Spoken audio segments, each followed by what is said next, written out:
Hello students. तो आज हम लोग जो है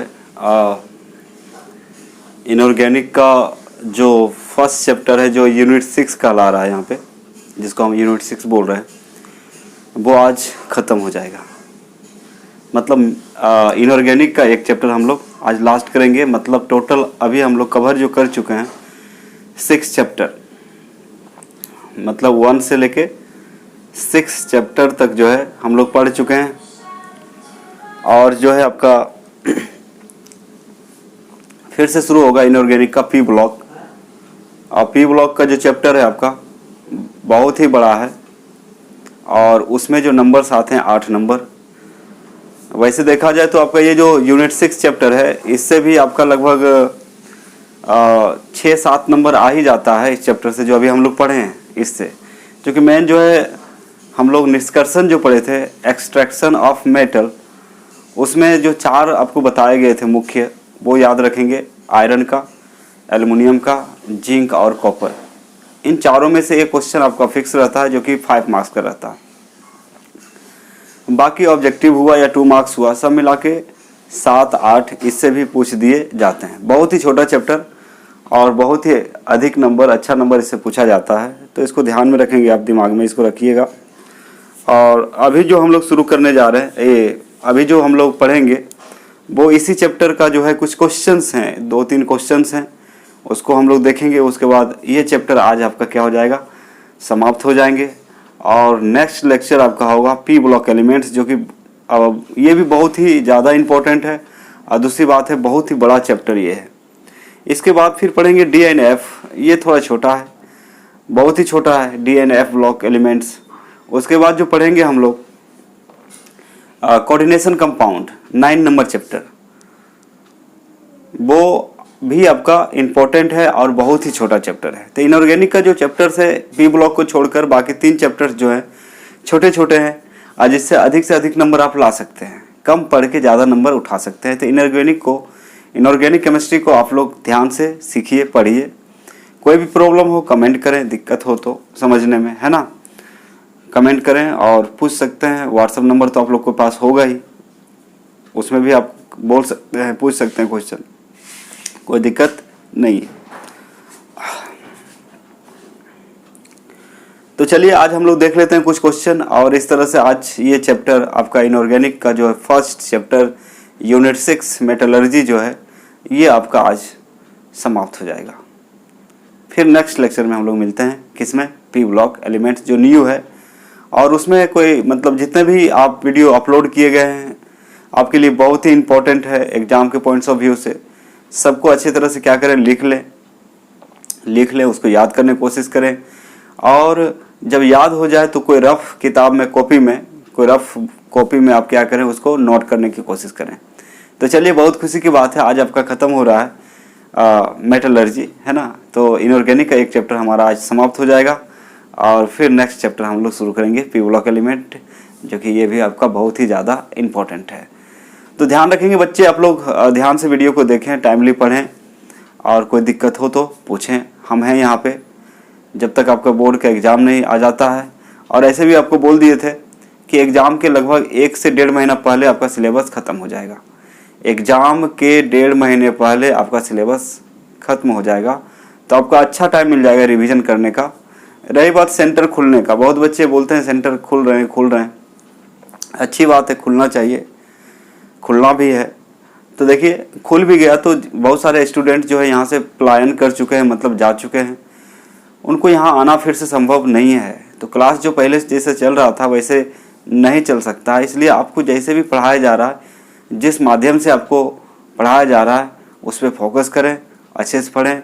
यदि सेंटर खुलता है तो देखा जाएगा, लेकिन फिर भी जो वीडियोज हैं वो आपका बनते रहेगा और यूट्यूब में भी डाला ही जाएगा। इसलिए कि बहुत सारे बच्चे दूर का हैं जो नहीं आ पाएंगे, वो उनको भी लाभ होना चाहिए, उनको भी एग्ज़ाम देना है ना। तो टेंशन ना लें, यदि खुलेगा तो खुल ही जाएगा, इसलिए ज़्यादा मतलब उतावला होने की ज़रूरत नहीं है ना। यदि बोला गया है कि इस तारीख को खुलेगा तो खुल जाने दीजिए, कोई प्रॉब्लम नहीं है ना। ऐसे भी तो आपका समय पूरा ख़त्म हो चुका है, आपका शायद फॉर्म भी भरा चुका है और लास्ट में आपका 2-4 महीने के लिए खुलता भी है, तो फिर में दुर्गा पूजा आएगा, ये वो बहुत सारी छुट्टियां हैं, है ना, इस बीच। तो हम लोग क्या करते हैं, अभी कुछ क्वेश्चन है इनऑर्गेनिक का, उसको हम लोग पढ़ लेते हैं, जो कि कभी कभार 2 मार्क्स में पूछ दिया जाता है। तो क्वेश्चन सहित हम लिखेंगे, आंसर के साथ लिखेंगे, और इसको आप लोग क्या करेंगे, ध्यान से सुनेंगे, समझेंगे। तो चलिए शुरू हो जाइए, आप लोग कॉपी कलम लेके बैठ जाइए और मेरे साथ जो है पढ़ना शुरू करें। वीडियो को देखिए, समझिए, लिखिए, है ना, और याद करने की कोशिश कीजिए। पॉइंट बाय पॉइंट आपको पढ़ाया जा रहा है, टेंशन नहीं है ना। आराम से आप बोर्ड एग्जाम में अच्छे से अच्छे मार्क्स इस बार ला सकते हैं, है ना, क्योंकि आपके पास प्रिपरेशन का टाइम बहुत सारा है। तो सभी सब्जेक्ट, जितने भी सब्जेक्ट है आपका, सबको थोड़ा मजबूत रखें, सब पर फोकस करें। क्वेश्चन बैंक को रखें, उसमें थोड़ा सा फोकस करें, देखें किस टाइप के क्वेश्चन पूछे जाते हैं। लेकिन क्वेश्चन बैंक जब आप बनाएंगे तो 5 साल तक बनाइएगा, 15 से बनाइएगा या 14 से बनाइएगा। 15 से 20 तक का आप क्वेश्चन देखेंगे, बनाने की कोशिश करेंगे। उसके पहले जो पूछा गया है उसको ज़्यादा पढ़ने के मतलब ज़्यादा पढ़ने की ज़रूरत नहीं है। यदि समय है तो देख सकते हैं, लेकिन मिनिमम आप क्वेश्चन बैंक का जो क्वेश्चन हैं 5 ईयर्स का क्वेश्चन को आप क्या करेंगे, थोड़ा सॉल्व करने की कोशिश करेंगे। जो चैप्टर पढ़ा दिया गया है तो उस चैप्टर से जो भी क्वेश्चन पूछे गए हैं उसको साइड कीजिए, उसको बनाने की कोशिश कीजिए, है ना। बहुत फ़ायदा करेगा आपको। जितना ज़्यादा प्रैक्टिस करेंगे आप, उतना ही ज़्यादा फायदा होने वाला है आपको, क्योंकि उस समय एग्ज़ाम के हॉल में आपको ज़्यादा, जैसे टाइम लिमिट रहता है आपका, तो टाइम को मैनेजमेंट करने के लिए या फिर समय के साथ आपको चलने के लिए प्रैक्टिस बहुत ज़रूरी है। तो जितना ज़्यादा हो सके प्रैक्टिस करें, और प्रैक्टिस बेस्ड तो आपका चल ही रहा है, और उसमें बहुत ही इंपॉर्टेंट चीज़ क्वेश्चन बताए जा रहे हैं। आपका ऑब्जेक्टिव सेक्शन अभी चल रहा है, और जो बच्चे अभी तक सोए हुए हैं या फिर ज्वाइन नहीं किए हैं, वो जल्दी से ज्वाइन कर सकते हैं। इतना मतलब सुविधा आपको नहीं मिल पाएगा इतने कम रकम में, बहुत ही कम पैसे में उसमें पढ़ाया जा रहा है ना, बहुत ही कम, 1 महीना का भी फी नहीं लिया जा रहा है देखा जाए, यानी कि 12th के पॉइंट्स ऑफ व्यू से। तो आप लोग क्या करें, सीरियसली बोल रहा हूँ, जो भी बच्चे अभी तक एडमिशन नहीं लें, यदि अच्छा मार्क्स लाना चाहते हैं, यानी ऑब्जेक्टिव में आपको 35 में 35 लाना है, मतलब 35 आउट ऑफ 35 लाना है, तो आपको उसको ज्वाइन करना ही पड़ेगा, क्योंकि उसमें मतलब सेक्शन वाइज पढ़ाया जा रहा है। सबसे पहले ऑब्जेक्टिव सॉल्व किया जा रहा है, उसके बाद 2 मार्क्स क्वेश्चन सॉल्व किए जाएंगे, उसके बाद 5 मार्क्स क्वेश्चन सॉल्व किए जाए। तो इसलिए सोए मत रहिए, है ना, जल्दी से ज्वाइन कीजिए उसको, और ज्वाइन करने के बाद उसका लाभ आप उठाइए, और इसका फ़ायदा होगा आपको एग्ज़ाम में, 2021 के एग्ज़ाम में बहुत ज़्यादा फ़ायदा होने वाला है। तो चलिए, नहीं तो बाद में आपको पछताना नहीं पड़े कि मान लीजिए आपके फ्रेंड बहुत ज़्यादा नंबर ले आए और आपका थोड़ा कम आ गया, तो सोचेंगे काश हम भी ज्वाइन कर लेते, अच्छा रहता। तो बाद में पछताने से कुछ नहीं होगा, जितना जल्दी हो सके ज्वाइन कर लें। और बच्चे से अनुरोध है, जो बच्चे वीडियो देख रहे हैं, जो ज्वाइन कर चुके हैं, वो अपने फ्रेंड को बताएं कि बैच निकला हुआ है, आप चाहते हैं तो ज्वाइन कर सकते हैं। तो चलिए, वैसे तो हम बोल देते हैं कि बच्चे यदि जो चाहते हैं कि हम घर में अपने खुद से तैयारी कर लेंगे, खुद से प्रैक्टिस कर लेंगे, तो वो कर सकते हैं, अच्छी बात है, लेकिन होता नहीं है। एक्चुअली देखा जाता है ये हो पाता नहीं है, इसलिए आप जो है ज्वाइन करें और लाभ उठाएं, ठीक है। तो चलिए हम लोग शुरू करते हैं। अभी इनऑर्गेनिक का लास्ट कुछ टॉपिक्स हैं, कुछ क्वेश्चंस हैं, मतलब इनऑर्गेनिक कहे तो मेटलर्जी का यूनिट 6 का, उसको आज हम लोग लिख के और आज इसको ख़त्म कर देते हैं, खुशी की बात है। और फिर नेक्स्ट लेक्चर में आपको पढ़ाया जाएगा पी ब्लॉक एलिमेंट्स। तो चलिए स्टार्ट हो जाइए, चलिए शुरू हो जाइए, आप लोग निकालिए कॉपी कलम, निकालिए सब।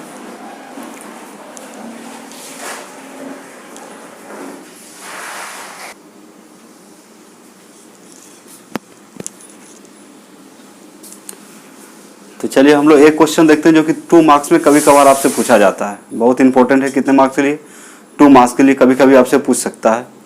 क्या बोल रहा है? How the metals used as semiconductor refined, what is the principle of method used.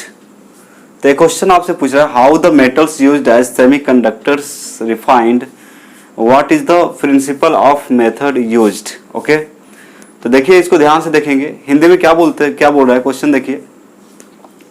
अर्धचालक के रूप में प्रयुक्त होने वाली धातुओं का शोधन कैसे किया जाता है।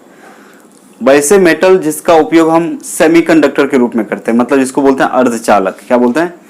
अर्धचालक। इसका कंडक्टिविटी होता है 10⁴ to 10⁻⁻6 ohm inverse into meter inverse. तो वही बोल रहा है, अर्धचालक के रूप में प्रयुक्त होने वाली धातुओं का, प्रयुक्त का मतलब प्रयोग होना, प्रयुक्त मतलब उपयोग में लाना, प्रयोग होना, ठीक है। तो अर्धचालक अर्धचालक के रूप में प्रयुक्त होने वाली धातुओं का शोधन कैसे किया जाता है? प्रयुक्त विधि का सिद्धांत क्या है? प्रयुक्त विधि मतलब इसमें जो विधि का उपयोग करते हैं उसका सिद्धांत क्या है ना? तो रिफाइनिंग के बारे में हम लोग पढ़े थे, जैसे वेपर फेज रिफाइनिंग होता है, एक जॉन रिफाइनिंग भी पढ़े थे। क्या पढ़े थे? जॉन रिफाइनिंग पढ़े थे। तो याद रखिएगा कि जो हाई ग्रेड मेटल होता है like those used as semiconductors, मतलब जो हाई ग्रेड मतलब अत्यधिक शुद्ध जो धातु होता है उसका उपयोग सेमीकंडक्टर के रूप में किया जाता है। तो देखिए क्या बोल रहा है आंसर, बहुत ही सिंपल है कि metals of high grade like those used as semiconductors are refined by zone refining method. तो पहला चीज तो आपको बताना है कि जो metal of high grade like those used as semiconductors, मतलब वैसे धातु जो अत्यधिक शुद्ध होता है उसका उपयोग हम लोग सेमीकंडक्टर के रूप में कर सकते हैं, जो कि रिफाइन किया जाता है कौन सा मेथड के द्वारा? जॉन रिफाइनिंग मेथड के द्वारा। किसके द्वारा किया जाता है? जॉन रिफाइनिंग मेथड के द्वारा। याद रखना आपको।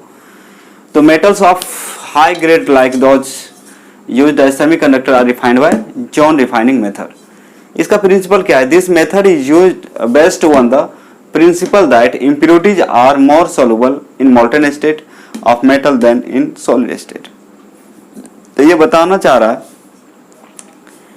कि हाई ग्रेड जो मेटल्स होते हैं उसका उपयोग हम कर सकते हैं सेमीकंडक्टर के रूप में, और उसका जो शोधन होता है मतलब प्यूरिफिकेशन जो होता है या रिफाइनिंग जो होता है वो जॉन रिफाइनिंग के द्वारा होता है, जॉन रिफाइनिंग।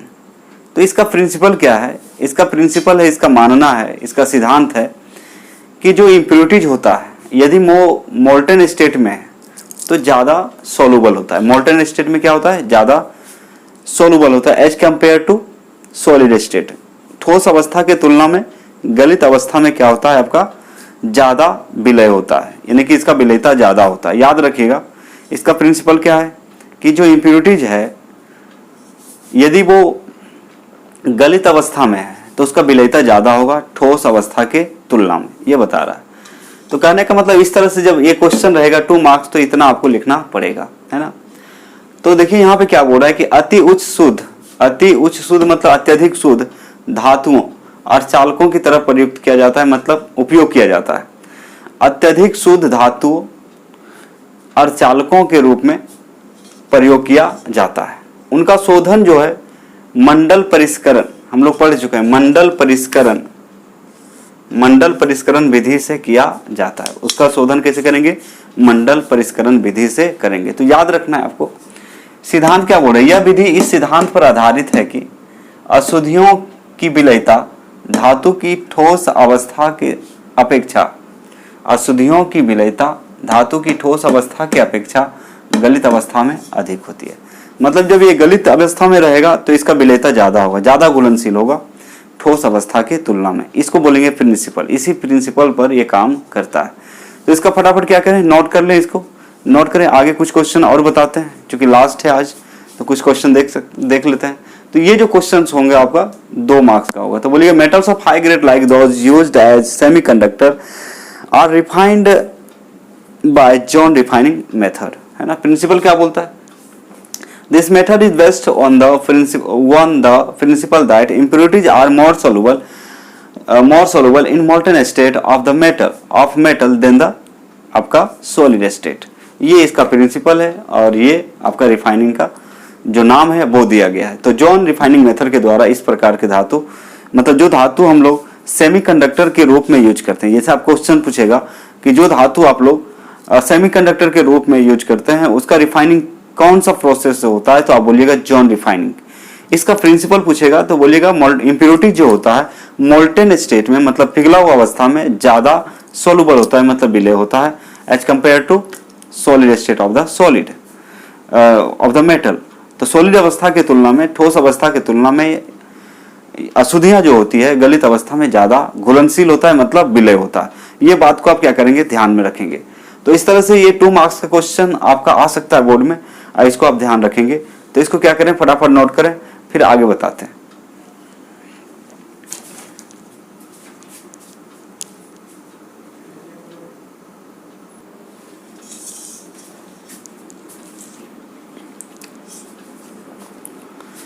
अब यहाँ पे दो क्वेश्चन देखेंगे, है ना। एक क्वेश्चन हम लोग देख चुके थे, हाई ग्रेड मेटल के बारे में देखे थे, सेमीकंडक्टर के तरह यूज होता है और उसका रिफाइन कैसे किया जाता है, जॉन रिफाइनिंग के द्वारा, ठीक है। अब एक क्वेश्चन है, आप देखिएगा ध्यान से, what is the role of flux in the metallurgical process. यहाँ जो फ्लक्स है, फ्लक्स का मतलब आपको बता चुके हैं गालक होता है। क्या होता है? गालक।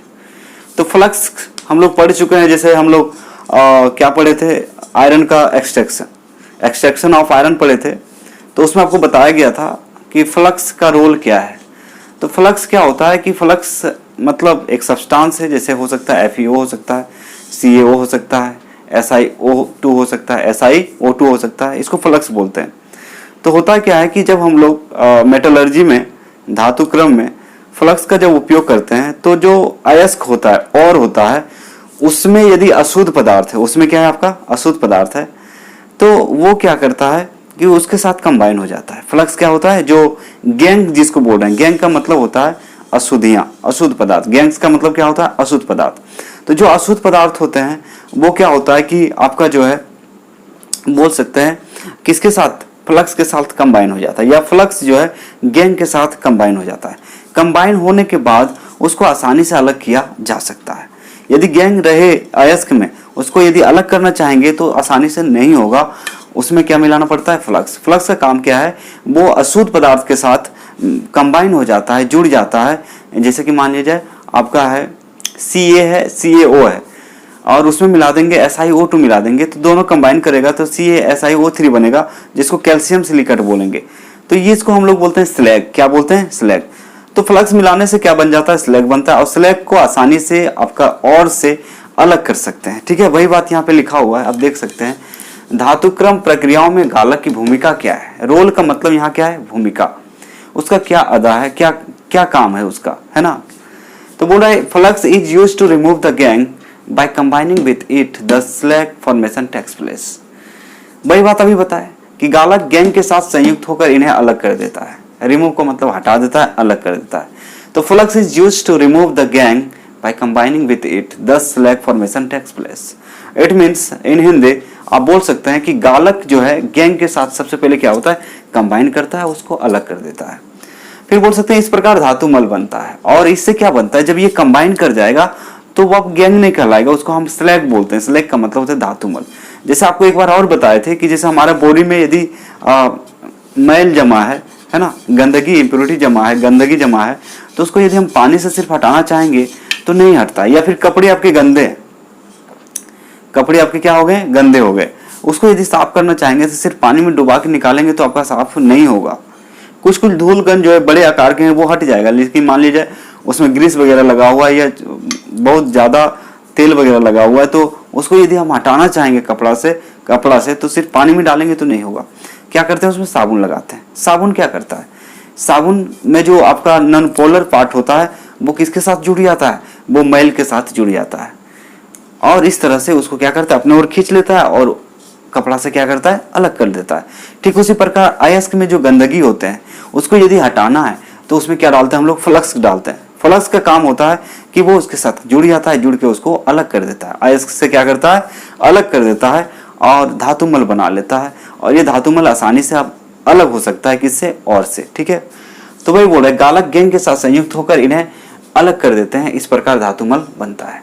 सेकेंड पॉइंट याद रखेंगे, it makes the molten mass more conducting.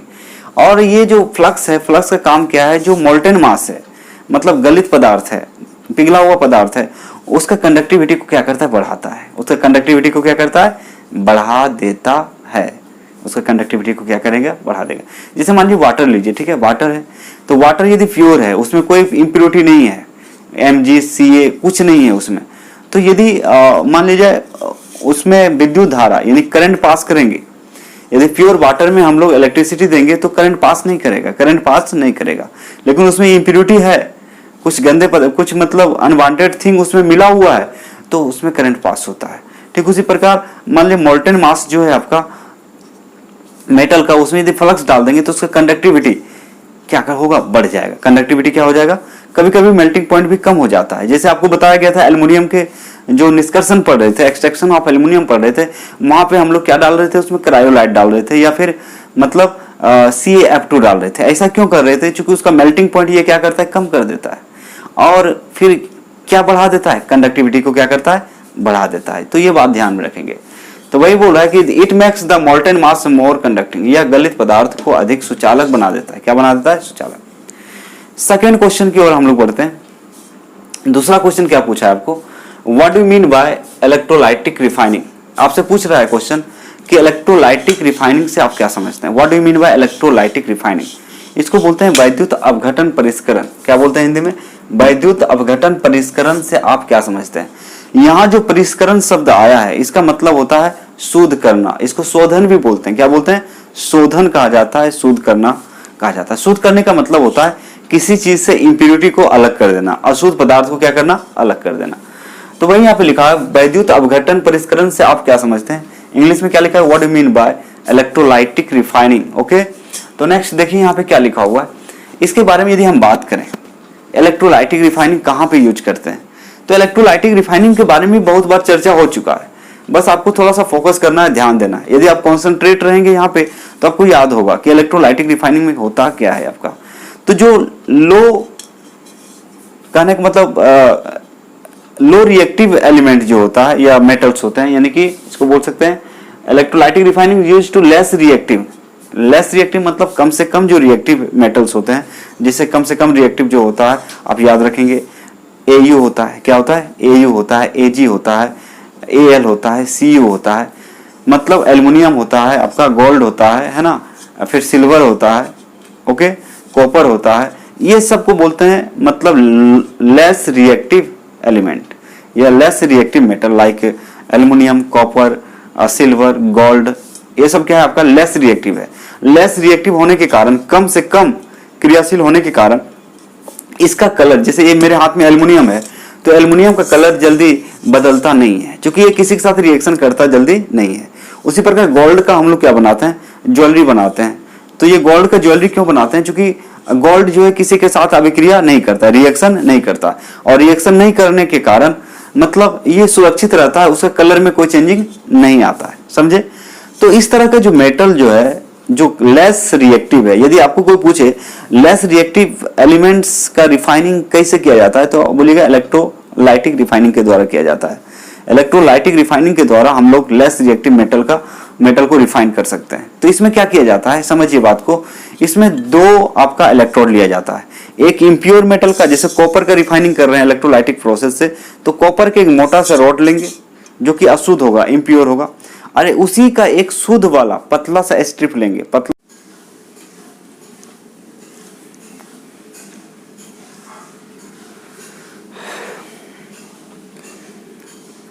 Hello students, तो आज हम लोग जो है इनऑर्गेनिक का जो फर्स्ट चैप्टर है, जो यूनिट 6 का ला रहा है यहाँ पे, जिसको हम यूनिट 6 बोल रहे हैं, वो आज ख़त्म हो जाएगा। मतलब इनऑर्गेनिक का एक चैप्टर हम लोग आज लास्ट करेंगे। मतलब टोटल अभी हम लोग कवर जो कर चुके हैं 6 चैप्टर, मतलब 1 से लेके 6 चैप्टर तक जो है हम लोग पढ़ चुके हैं। और जो है आपका फिर से शुरू होगा इनऑर्गेनिक का पी ब्लॉक। और पी ब्लॉक का जो चैप्टर है आपका बहुत ही बड़ा है और उसमें जो नंबर्स आते हैं 8 नंबर। वैसे देखा जाए तो आपका ये जो यूनिट 6 चैप्टर है, इससे भी आपका लगभग 6-7 नंबर आ ही जाता है इस चैप्टर से, जो अभी हम लोग पढ़े हैं इससे। क्योंकि मेन जो है हम लोग निष्कर्षण जो पढ़े थे, एक्सट्रैक्शन ऑफ मेटल, उसमें जो 4 आपको बताए गए थे मुख्य, वो याद रखेंगे। आयरन का, एल्युमिनियम का, जिंक और कॉपर। इन चारों में से एक क्वेश्चन आपका फिक्स रहता है जो कि 5 मार्क्स का रहता है। बाकी ऑब्जेक्टिव हुआ या 2 मार्क्स हुआ, सब मिला के 7-8 इससे भी पूछ दिए जाते हैं। बहुत ही छोटा चैप्टर और बहुत ही अधिक नंबर, अच्छा नंबर इससे पूछा जाता है। तो इसको ध्यान में रखेंगे, आप दिमाग में इसको रखिएगा। और अभी जो हम लोग शुरू करने जा रहे हैं, ये अभी जो हम लोग पढ़ेंगे वो इसी चैप्टर का जो है कुछ क्वेश्चंस हैं, 2-3 क्वेश्चंस हैं, उसको हम लोग देखेंगे। उसके बाद ये चैप्टर आज आपका क्या हो जाएगा, समाप्त हो जाएंगे। और नेक्स्ट लेक्चर आपका होगा पी ब्लॉक एलिमेंट्स, जो कि ये भी बहुत ही ज़्यादा इम्पोर्टेंट है। और दूसरी बात है बहुत ही बड़ा चैप्टर ये है। इसके बाद फिर पढ़ेंगे डी एंड एफ, ये थोड़ा छोटा है, बहुत ही छोटा है, D and F block elements. उसके बाद जो पढ़ेंगे हम लोग कोऑर्डिनेशन कंपाउंड 9 नंबर चैप्टर, वो भी आपका इंपॉर्टेंट है और बहुत ही छोटा चैप्टर है। तो इनऑर्गेनिक का जो चैप्टर्स है पी ब्लॉक को छोड़कर बाकी 3 चैप्टर्स जो है छोटे छोटे हैं और जिससे अधिक नंबर आप ला सकते हैं, कम पढ़ के ज़्यादा नंबर उठा सकते हैं। तो इनऑर्गेनिक केमिस्ट्री को आप लोग ध्यान से सीखिए, पढ़िए। कोई भी प्रॉब्लम हो कमेंट करें, दिक्कत हो तो समझने में, है ना, कमेंट करें और पूछ सकते हैं। व्हाट्सएप नंबर तो आप लोग के पास होगा ही, उसमें भी आप बोल सकते हैं, पूछ सकते हैं क्वेश्चन, कोई दिक्कत नहीं। तो चलिए आज हम लोग देख लेते हैं कुछ क्वेश्चन, और इस तरह से आज ये चैप्टर आपका इनऑर्गेनिक का जो है फर्स्ट चैप्टर यूनिट 6 मेटलर्जी जो है ये आपका आज समाप्त हो जाएगा। फिर नेक्स्ट लेक्चर में हम लोग मिलते हैं, किसमें, पी ब्लॉक एलिमेंट्स जो न्यू है, और उसमें कोई मतलब जितने भी आप वीडियो अपलोड किए गए हैं आपके लिए बहुत ही इंपॉर्टेंट है एग्जाम के पॉइंट्स ऑफ व्यू से। सबको अच्छी तरह से क्या करें, लिख लें, उसको याद करने की कोशिश करें, और जब याद हो जाए तो कोई रफ किताब में कोई रफ कॉपी में आप क्या करें, उसको नोट करने की कोशिश करें। तो चलिए बहुत खुशी की बात है, आज आपका खत्म हो रहा है मेटलर्जी, है ना। तो इनऑर्गेनिक का एक चैप्टर हमारा आज समाप्त हो जाएगा और फिर नेक्स्ट चैप्टर हम लोग शुरू करेंगे पी ब्लॉक एलिमेंट, जो कि ये भी आपका बहुत ही ज़्यादा इंपॉर्टेंट है। तो ध्यान रखेंगे बच्चे, आप लोग ध्यान से वीडियो को देखें, टाइमली पढ़ें, और कोई दिक्कत हो तो पूछें, हम हैं यहाँ पे जब तक आपका बोर्ड का एग्ज़ाम नहीं आ जाता है। और ऐसे भी आपको बोल दिए थे कि एग्ज़ाम के लगभग 1 से 1.5 महीना पहले आपका सिलेबस ख़त्म हो जाएगा। एग्ज़ाम के 1.5 महीने पहले आपका सिलेबस ख़त्म हो जाएगा, तो आपका अच्छा टाइम मिल जाएगा रिवीजन करने का। रही बात सेंटर खुलने का, बहुत बच्चे बोलते हैं सेंटर खुल रहे हैं, अच्छी बात है, खुलना चाहिए, खुलना भी है। तो देखिए खुल भी गया तो बहुत सारे स्टूडेंट जो है यहाँ से पलायन कर चुके हैं, मतलब जा चुके हैं, उनको यहाँ आना फिर से संभव नहीं है। तो क्लास जो पहले जैसे चल रहा था वैसे नहीं चल सकता, इसलिए आपको जैसे भी पढ़ाया जा रहा है, जिस माध्यम से आपको पढ़ाया जा रहा है उस पर फोकस करें, अच्छे से पढ़ें। यदि सेंटर खुलता है तो देखा जाएगा, लेकिन फिर भी जो वीडियोज हैं वो आपका बनते रहेगा और यूट्यूब में भी डाला ही जाएगा, इसलिए कि बहुत सारे बच्चे दूर का हैं जो नहीं आ पाएंगे, वो उनको भी लाभ होना चाहिए, उनको भी एग्ज़ाम देना है ना।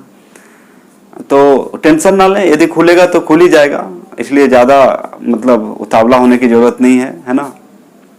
यदि बोला गया है कि इस तारीख को खुलेगा तो खुल जाने दीजिए, कोई प्रॉब्लम नहीं है ना। ऐसे भी तो आपका समय पूरा ख़त्म हो चुका है, आपका शायद फॉर्म भी भरा चुका है, और लास्ट में आपका 2-4 महीने के लिए खुलता भी है, तो फिर में दुर्गा पूजा आएगा, ये वो बहुत सारी छुट्टियां हैं, है ना, इस बीच। तो हम लोग क्या करते हैं, अभी कुछ क्वेश्चन है इनऑर्गेनिक का, उसको हम लोग पढ़ लेते हैं, जो कि कभी कभार 2 मार्क्स में पूछ दिया जाता है। तो क्वेश्चन सहित हम लिखेंगे, आंसर के साथ लिखेंगे, और इसको आप लोग क्या करेंगे, ध्यान से सुनेंगे, समझेंगे। तो चलिए शुरू हो जाइए, आप लोग कॉपी कलम लेके बैठ जाइए और मेरे साथ जो है पढ़ना शुरू करें। वीडियो को देखिए, समझिए, लिखिए, है ना, और याद करने की कोशिश कीजिए। पॉइंट बाय पॉइंट आपको पढ़ाया जा रहा है, टेंशन नहीं है ना। आराम से आप बोर्ड एग्जाम में अच्छे से अच्छे मार्क्स इस बार ला सकते हैं, है ना, क्योंकि आपके पास प्रिपरेशन का टाइम बहुत सारा है। तो सभी सब्जेक्ट, जितने भी सब्जेक्ट है आपका, सबको थोड़ा मजबूत रखें, सब पर फोकस करें। क्वेश्चन बैंक को रखें, उसमें थोड़ा सा फोकस करें, देखें किस टाइप के क्वेश्चन पूछे जाते हैं। लेकिन क्वेश्चन बैंक जब आप बनाएंगे तो 5 साल तक बनाइएगा, 15 से बनाइएगा या 14 से बनाइएगा। 15 से 20 तक का आप क्वेश्चन देखेंगे, बनाने की कोशिश करेंगे।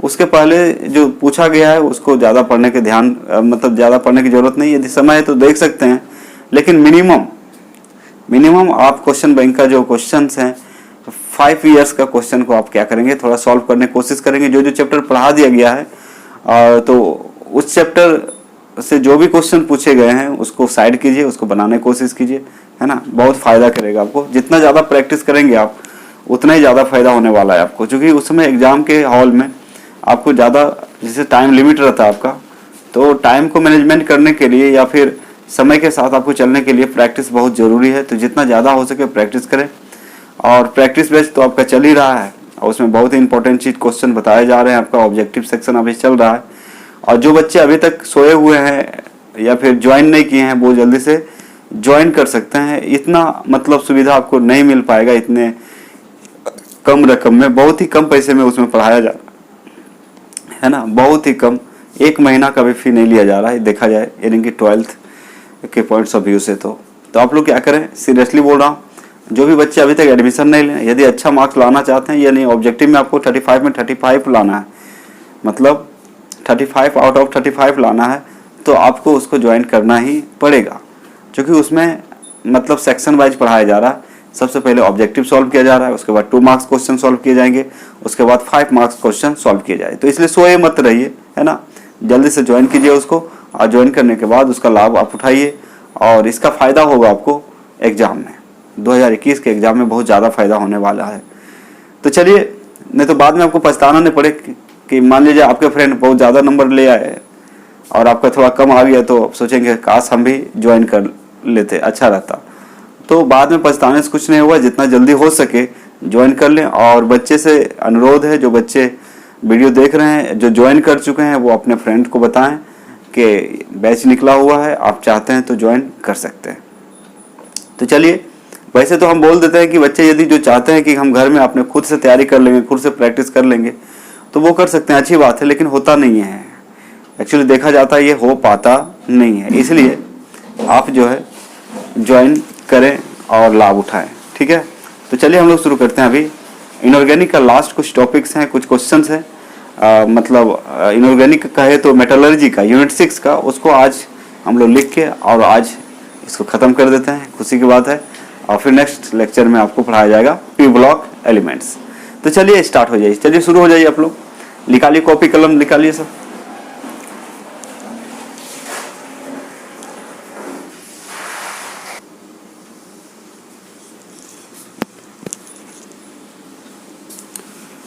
तो चलिए हम लोग एक क्वेश्चन देखते हैं जो कि 2 मार्क्स में कभी कभार आपसे पूछा जाता है, बहुत इंपॉर्टेंट है। कितने मार्क्स के लिए? 2 मार्क्स के लिए कभी कभी आपसे पूछ सकता है। क्या बोल रहा है? How the metals used as semiconductor refined, what is the principle of method used. तो एक क्वेश्चन आपसे पूछ रहा है, how the metals used as semiconductors refined, what is the principle of method used. Okay, तो देखिए इसको ध्यान से देखेंगे, हिंदी में क्या बोलते हैं, क्या बोल रहा है क्वेश्चन देखिए। अर्धचालक के रूप में प्रयुक्त होने वाली धातुओं का शोधन कैसे किया जाता है। वैसे मेटल जिसका उपयोग हम सेमीकंडक्टर के रूप में करते हैं, मतलब जिसको बोलते हैं अर्धचालक, क्या बोलते हैं? अर्धचालक। इसका कंडक्टिविटी होता है 10⁴ to 10⁻⁻6 ohm inverse into meter inverse. तो वही बोल रहा है अर्धचालक के रूप में प्रयुक्त होने वाली धातुओं का, प्रयुक्त का मतलब प्रयोग होना, प्रयुक्त मतलब उपयोग में लाना, प्रयोग होना, ठीक है। तो अर्धचालक के रूप में प्रयुक्त होने वाली धातुओं का शोधन कैसे किया जाता है। प्रयुक्त विधि का सिद्धांत क्या है। प्रयुक्त विधि मतलब इसमें जो विधि का उपयोग करते हैं उसका सिद्धांत क्या है ना। तो रिफाइनिंग के बारे में हम लोग पढ़े थे, जैसे वेपर फेज रिफाइनिंग होता है, एक जॉन रिफाइनिंग भी पढ़े थे। क्या पढ़े थे? जॉन रिफाइनिंग पढ़े थे। तो याद रखिएगा कि जो हाई ग्रेड मेटल होता है, like those used as semiconductors, मतलब जो हाई ग्रेड मतलब अत्यधिक शुद्ध जो धातु होता है उसका उपयोग सेमीकंडक्टर के रूप में किया जाता है। तो देखिए क्या बोल रहा है, आंसर बहुत ही सिंपल है कि metals of high grade like those used as semiconductors are refined by zone refining method. तो पहला चीज तो आपको बताना है कि जो metal of high grade like those used as semiconductors, मतलब वैसे धातु जो अत्यधिक शुद्ध होता है उसका उपयोग हम लोग सेमीकंडक्टर के रूप में कर सकते हैं, जो कि रिफाइन किया जाता है कौन सा मेथड के द्वारा? जॉन रिफाइनिंग मेथड के द्वारा। किसके द्वारा किया जाता है? जॉन रिफाइनिंग मेथड के द्वारा। याद रखना आपको। तो metals of high grade like those used as semiconductor are refined by zone refining method. इसका प्रिंसिपल क्या है? This method is used based on the principle that impurities are more soluble in molten state of metal than in solid state. तो ये बताना चाह रहा है कि हाई ग्रेड जो मेटल्स होते हैं उसका उपयोग हम कर सकते हैं सेमीकंडक्टर के रूप में, और उसका जो शोधन होता है मतलब प्यूरिफिकेशन जो होता है या रिफाइनिंग जो होता है वो जॉन रिफाइनिंग के द्वारा होता है, जॉन रिफाइनिंग। तो इसका प्रिंसिपल क्या है इसका प्रिंसिपल है, इसका मानना है, इसका सिद्धांत है कि जो इम्प्योरिटीज होता है यदि मोल्टेन स्टेट में है तो ज़्यादा सोलूबल होता है। मोल्टेन स्टेट में क्या होता है? ज़्यादा सोलूबल होता है as compare to solid state. ठोस अवस्था के तुलना में गलित अवस्था में क्या होता है आपका? ज़्यादा विलय होता है, यानी कि इसका विलयता ज़्यादा होता है। याद रखिएगा इसका प्रिंसिपल क्या है कि जो इम्प्योरिटीज है यदि वो गलित अवस्था में है तो उसका विलयता ज़्यादा होगा ठोस अवस्था के तुलना में, ये बता रहा है। तो कहने का मतलब इस तरह से जब ये क्वेश्चन रहेगा 2 मार्क्स तो इतना आपको लिखना पड़ेगा, है ना। तो देखिए यहाँ पे क्या बोल रहा है कि अति उच्च शुद्ध मतलब अत्यधिक शुद्ध धातुओं और चालकों की तरफ प्रयुक्त किया जाता है, मतलब उपयोग किया जाता है। अत्यधिक शुद्ध धातुओं और चालकों के रूप में प्रयोग किया जाता है। उनका शोधन जो है मंडल परिष्करण, हम लोग पढ़ चुके हैं, मंडल परिष्करण विधि से किया जाता है। उसका शोधन कैसे करेंगे? मंडल परिष्करण विधि से करेंगे। तो याद रखना है आपको सिद्धांत क्या बोल रहा है। यह विधि इस सिद्धांत पर आधारित है कि अशुद्धियों की विलयता धातु की ठोस अवस्था के अपेक्षा गलित अवस्था में अधिक होती है। मतलब जब ये गलित अवस्था में रहेगा तो इसका विलयता ज़्यादा होगा, ज़्यादा घुलनशील होगा ठोस अवस्था के तुलना में। इसको बोलेंगे प्रिंसिपल। इसी प्रिंसिपल पर ये काम करता है। तो इसका फटाफट क्या करें, नोट कर लें, इसको नोट करें। आगे कुछ क्वेश्चन और बताते हैं, क्योंकि लास्ट है आज तो कुछ क्वेश्चन देख लेते हैं। तो ये जो क्वेश्चन होंगे आपका 2 मार्क्स का होगा। तो बोलिए metals of high grade like those used as semiconductor are refined by zone refining method, है ना। प्रिंसिपल क्या बोलता है? This method is based on the principle that impurities are more soluble in molten state of metal than the आपका solid state। ये इसका principal है और ये आपका रिफाइनिंग का जो नाम है वो दिया गया है। तो जॉन रिफाइनिंग मेथड के द्वारा इस प्रकार के धातु, मतलब जो धातु हम लोग सेमीकंडक्टर के रूप में यूज करते हैं, जैसे आप क्वेश्चन पूछेगा कि जो धातु आप लोग सेमीकंडक्टर के रूप में यूज करते हैं उसका रिफाइनिंग कौन सा प्रोसेस होता है, तो आप बोलिएगा जॉन रिफाइनिंग। इसका प्रिंसिपल पूछेगा तो बोलिएगा इम्प्योरिटी जो होता है मोल्टेन स्टेट में, मतलब पिघला हुआ अवस्था में ज़्यादा सोलूबल होता है, मतलब विलय होता है as compare to solid state of the metal. तो सॉलिड अवस्था की तुलना में, ठोस अवस्था की तुलना में अशुद्धियाँ जो होती है गलित अवस्था में ज़्यादा घुलनशील होता है, मतलब विलय होता है। ये बात को आप क्या करेंगे, ध्यान में रखेंगे। तो इस तरह से ये 2 मार्क्स का क्वेश्चन आपका आ सकता है बोर्ड में, इसको आप ध्यान रखेंगे। तो इसको क्या करें, फटाफट नोट करें, फिर आगे बताते हैं।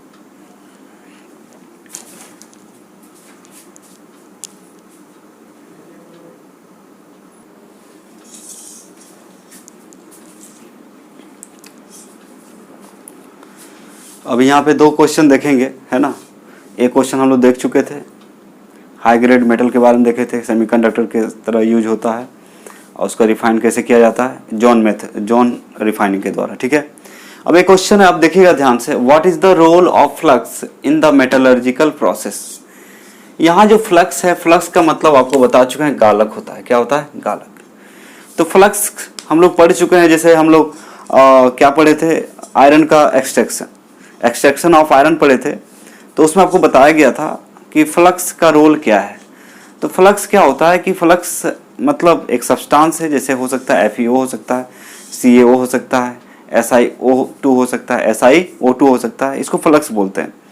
तो होता क्या है कि जब हम लोग मेटलर्जी में, धातु क्रम में फ्लक्स का जब उपयोग करते हैं तो जो अयस्क होता है और होता है उसमें यदि अशुद्ध पदार्थ है, उसमें क्या है आपका अशुद्ध पदार्थ है, तो वो क्या करता है कि उसके साथ कंबाइन हो जाता है। फ्लक्स क्या होता है, जो गैंग जिसको बोल रहे हैं, गैंग का मतलब होता है अशुद्धियाँ, अशुद्ध पदार्थ। गैंग्स का मतलब क्या होता है, अशुद्ध पदार्थ। तो जो अशुद्ध पदार्थ होते हैं वो क्या होता है कि आपका जो है बोल सकते हैं किसके साथ, फ्लक्स के साथ कंबाइन हो जाता है, या फ्लक्स जो है गैंग के साथ कंबाइन हो जाता है। कंबाइन होने के बाद उसको आसानी से अलग किया जा सकता है।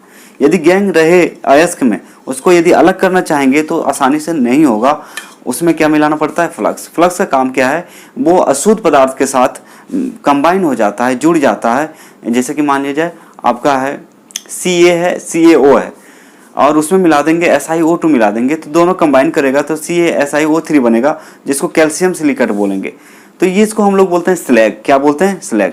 तो फ्लक्स मिलाने से क्या बन जाता है? स्लैग बनता है, और स्लैग को आसानी से आपका और से अलग कर सकते हैं। ठीक है, वही बात यहाँ पे लिखा हुआ है, आप देख सकते हैं। धातुक्रम प्रक्रियाओं में गालक की भूमिका क्या है? रोल का मतलब यहाँ क्या है? भूमिका। उसका क्या अदा है, क्या क्या काम है उसका, है ना। तो बोल रहा है flux is used to remove the gangue by combining with it the slag formation takes place. वही बात अभी बताए कि गालक गैंग के साथ संयुक्त होकर इन्हें अलग कर देता है। रिमूव को मतलब हटा देता है, अलग कर देता है। तो flux is used to remove the gangue by combining with it the slag formation takes place. It means in Hindi आप बोल सकते हैं कि गालक जो है गैंग के साथ सबसे पहले क्या होता है? कंबाइन करता है, उसको अलग कर देता है। फिर बोल सकते हैं इस प्रकार धातु मल बनता है। और इससे क्या बनता है? जब ये कंबाइन कर जाएगा तो वो अब गैंग नहीं कहलाएगा, उसको हम स्लैग बोलते हैं। स्लैग का मतलब होता है धातु मल। जैसे आपको एक बार और बताए थे कि जैसे हमारे बॉडी में यदि मैल जमा है ना, गंदगी इम्प्योरिटी जमा है, गंदगी जमा है, तो उसको यदि हम पानी से सिर्फ हटाना चाहेंगे तो नहीं हटता। या फिर कपड़े आपके गंदे हैं, कपड़े आपके क्या हो गए? गंदे हो गए, उसको यदि साफ करना चाहेंगे तो सिर्फ पानी में डुबा के निकालेंगे तो आपका साफ नहीं होगा। कुछ कुछ धूल कण जो है बड़े आकार के हैं वो हट जाएगा, लेकिन मान लीजिए उसमें ग्रीस वगैरह लगा हुआ है या बहुत ज़्यादा तेल वगैरह लगा हुआ है, तो उसको यदि हम हटाना चाहेंगे कपड़ा से तो सिर्फ पानी में डालेंगे तो नहीं होगा। क्या करते हैं? उसमें साबुन लगाते हैं। साबुन क्या करता है? साबुन में जो आपका नॉन पोलर पार्ट होता है वो किसके साथ जुड़ जाता है? वो मैल के साथ जुड़ जाता है, और इस तरह से उसको क्या करता है? अपने ओर खींच लेता है और कपड़ा से क्या करता है? अलग कर देता है। ठीक उसी प्रकार अयस्क में जो गंदगी होते हैं उसको यदि हटाना है तो उसमें क्या डालते हैं हम लोग? फ्लक्स डालते हैं। फ्लक्स का काम होता है कि वो उसके साथ जुड़ जाता है, जुड़ के उसको अलग कर देता है। अयस्क से क्या करता है? अलग कर देता है और धातुमल बना लेता है। और ये धातुमल आसानी से आप अलग हो सकता है किससे? और से। ठीक है, तो वही बोल रहे गालक गैंग के साथ संयुक्त होकर इन्हें अलग कर देते हैं, इस प्रकार धातुमल बनता है।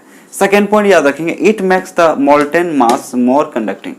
और ये जो फ्लक्स है, फ्लक्स का काम क्या है? जो मोल्टेन मास है मतलब गलित पदार्थ है, पिघला हुआ पदार्थ है, उसका कंडक्टिविटी को क्या करता है? बढ़ाता है। उसका कंडक्टिविटी को क्या करता है? बढ़ा देता है। उसका कंडक्टिविटी को क्या करेगा? बढ़ा देगा। जैसे मान लीजिए वाटर लीजिए, ठीक है, वाटर है, तो वाटर यदि प्योर है, उसमें कोई इम्प्योरिटी नहीं है, MgCa कुछ नहीं है उसमें, तो यदि मान लीजिए उसमें विद्युत धारा यानी करंट पास करेंगे, यदि प्योर वाटर में हम लोग इलेक्ट्रिसिटी देंगे तो करंट पास नहीं करेगा, लेकिन उसमें इम्प्योरिटी है, कुछ गंदे कुछ मतलब अनवांटेड थिंग उसमें मिला हुआ है, तो उसमें करंट पास होता है। ठीक उसी प्रकार मान लीजिए मोल्टेन मास जो है आपका मेटल का, उसमें यदि फ्लक्स डाल देंगे तो उसका कंडक्टिविटी क्या होगा? बढ़ जाएगा। कंडक्टिविटी क्या हो जाएगा? कभी कभी मेल्टिंग पॉइंट भी कम हो जाता है। जैसे आपको बताया गया था एल्युमिनियम के जो निष्कर्षण पढ़ रहे थे, एक्सट्रैक्शन ऑफ एल्युमिनियम पढ़ रहे थे, वहाँ पे हम लोग क्या डाल रहे थे? उसमें क्रायोलाइट डाल रहे थे या फिर मतलब CaF2 डाल रहे थे। ऐसा क्यों कर रहे थे? क्योंकि उसका मेल्टिंग पॉइंट ये क्या करता है? कम कर देता है, और फिर क्या बढ़ा देता है? कंडक्टिविटी को क्या करता है? बढ़ा देता है। तो ये बात ध्यान में रखेंगे। तो वही बोल रहा है कि it makes the molten mass more conducting. यह गलित पदार्थ को अधिक सुचालक बना देता है। क्या बना देता है? सुचालक। सेकेंड क्वेश्चन की ओर हम लोग बढ़ते हैं। दूसरा क्वेश्चन क्या पूछा है आपको? What do you mean by electrolytic refining? आपसे पूछ रहा है क्वेश्चन कि इलेक्ट्रोलाइटिक रिफाइनिंग से आप क्या समझते हैं? What do you mean by electrolytic refining? इसको बोलते हैं वैद्युत अपघटन परिष्करण। क्या बोलते हैं हिंदी में? वैद्युत अपघटन परिष्करण से आप क्या समझते हैं? यहाँ जो परिष्करण शब्द आया है इसका मतलब होता है शुद्ध करना। इसको शोधन भी बोलते हैं। क्या बोलते हैं? शोधन कहा जाता है, शुद्ध करना कहा जाता है। शुद्ध करने का मतलब होता है किसी चीज से इम्प्योरिटी को अलग कर देना, अशुद्ध पदार्थ को क्या करना? अलग कर देना। तो वही यहाँ पे लिखा है वैद्युत अपघटन परिष्करण से आप क्या समझते हैं? इंग्लिश में क्या लिखा है? What do mean by electrolytic refining. Okay, तो नेक्स्ट देखिए यहाँ पे क्या लिखा हुआ है। इसके बारे में यदि हम बात करें, इलेक्ट्रोलाइटिक रिफाइनिंग कहाँ पे यूज करते हैं, तो इलेक्ट्रोलाइटिक रिफाइनिंग के बारे में बहुत बार चर्चा हो चुका है। बस आपको थोड़ा सा फोकस करना है, ध्यान देना है। यदि आप कॉन्सेंट्रेट रहेंगे यहाँ पे तो आपको याद होगा कि इलेक्ट्रोलाइटिक रिफाइनिंग में होता क्या है आपका।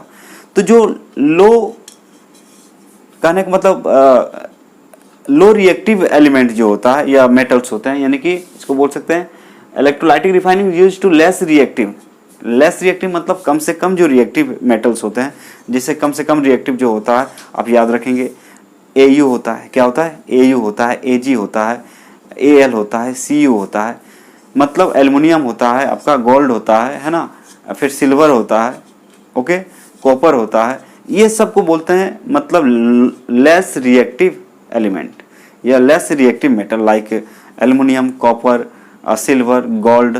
ये सब क्या है आपका लेस रिएक्टिव है। लेस रिएक्टिव होने के कारण, कम से कम क्रियाशील होने के कारण इसका कलर, जैसे ये मेरे हाथ में एल्युमिनियम है तो एल्युमिनियम का कलर जल्दी बदलता नहीं है क्योंकि ये किसी के साथ रिएक्शन करता जल्दी नहीं है। उसी प्रकार गोल्ड का हम लोग क्या बनाते हैं, ज्वेलरी बनाते हैं। तो ये गोल्ड का ज्वेलरी क्यों बनाते हैं, क्योंकि गोल्ड जो है किसी के साथ अभिक्रिया नहीं करता, रिएक्शन नहीं करता, और रिएक्शन नहीं करने के कारण मतलब ये सुरक्षित रहता है, उसका कलर में कोई चेंजिंग नहीं आता है, समझे। तो इस तरह का जो मेटल जो है जो लेस रिएक्टिव है, यदि आपको कोई पूछे लेस रिएक्टिव एलिमेंट्स का रिफाइनिंग कैसे किया जाता है तो बोलिएगा इलेक्ट्रोलाइटिक रिफाइनिंग के द्वारा किया जाता है। इलेक्ट्रोलाइटिक रिफाइनिंग के द्वारा हम लोग लेस रिएक्टिव मेटल को रिफाइन कर सकते हैं। तो इसमें क्या किया जाता है, समझिए बात को। इसमें दो आपका इलेक्ट्रोड लिया जाता है, एक इम्प्योर मेटल का, जैसे कॉपर का रिफाइनिंग कर रहे हैं इलेक्ट्रोलाइटिक प्रोसेस से, तो कॉपर के एक मोटा सा रॉड लेंगे जो कि अशुद्ध होगा, इम्प्योर होगा। अरे उसी का एक शुद्ध वाला पतला सा स्ट्रिप लेंगे, पतला